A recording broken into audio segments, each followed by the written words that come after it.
Fellow Gambians, أعوذ بالله من الشيطان الرجيم. بسم الله الرحمن الرحيم. In the name of Allah, the most gracious, most merciful, most omnipotent. Fellow Gambians, I come to you this evening to discuss one of the most important issues in our nation's history. Today,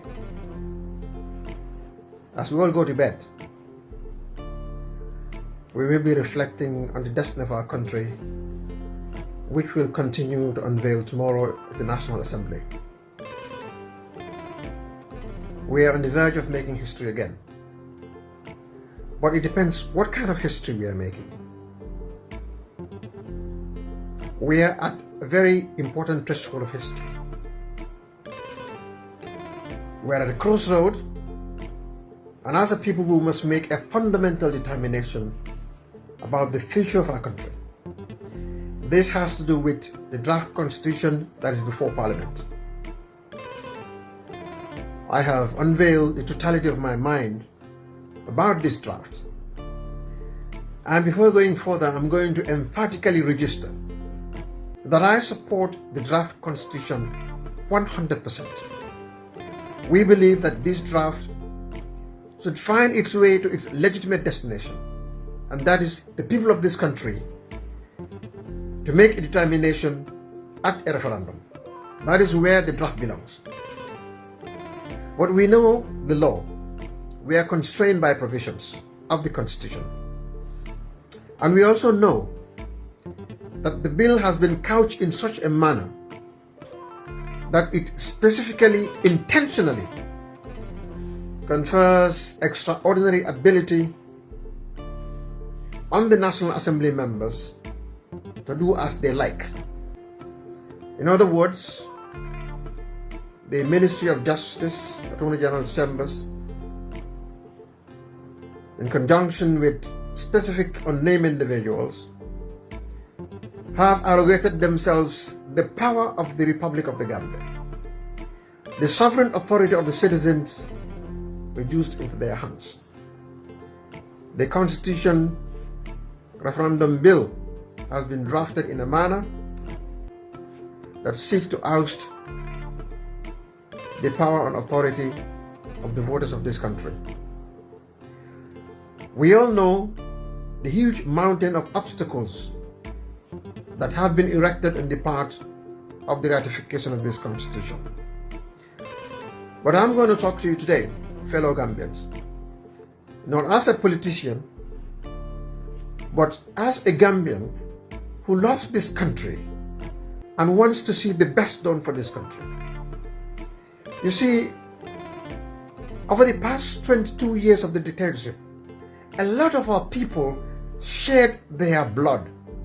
So many people have lost their limb, and a lot of people have paid with jail, and many of us through very arduous life in exile. We did all of that not because we want to see a retrogression in the political life of our country. We did all that because we love this country and we want to see the best for this country. This constitution that we gave ourselves is the culmination of months and months of very intensive consultation with every section of this country, including the diaspora, citizens, from farmers to lower professionals, to mechanics, to carpenters, to architects, to lawyers. Every segment of this country had the opportunity to get their views reflected in a draft that we feel is going to make history, that we feel is going to serve our people for the next century. We have invested over $100 million and countless numbers of man hours to see that this country is able to move again, to see that all of the struggle, all of the life and the blood and the soul that we have invested for all this period will pay dividend for our country. Just for a few people, because of their love for power, intend to usurp all of our gains, the gains that we are building and we are mounting for our children yet unborn. It is not going to happen. If these parliamentarians, a few of them, and we know where they belong, believe that they can hold this nation to ransom, they are making a folly of themselves. We are going to fight, and we are ready to fight to ensure that this country remains free, that dictatorship will not rear its ugly fangs in this country ever again, that no president will exercise unlimited executive authority in this country, that power which is derived from the people where it resides will go back to the people, and that a few parliamentarians will not play God with the lives of this nation. We did not shed our life for this country. No, President Barrow is not responsible for this change. It is not Usainu Dabo. It is not Mai Fatty. It is not Mama Kande, Halifa Sallah, or anybody else. It is the people of this country who gave themselves the liberty that we enjoy today. And anybody who beats his chest and pounds on his chest that he gave us the liberty they have, they are lying to their teeth. We are tired of this politics as usual.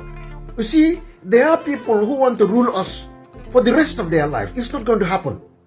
There are those who are unhappy with specific provisions that they feel should empower them more than kings, the majesties are empowered.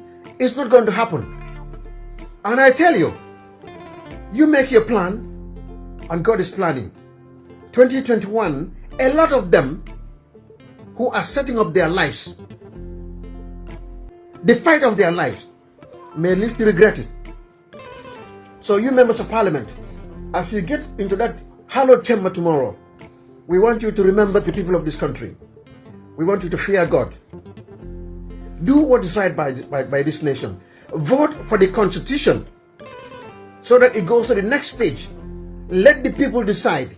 If you disagree with a provision of this constitution and you have confidence in the ability and the power of your support, of your grassroots support among the voters of this country, let it go to the referendum. Go around the country and tell the people to vote against the provisions you dislike. But that power should not be robbed from Gambians. That power, that choice, that sovereign choice belongs to our people. And nobody on earth should deny them that power again. Never again will we allow selfish politicians to derail a national cause. May Allah save the Republic of the Gambia.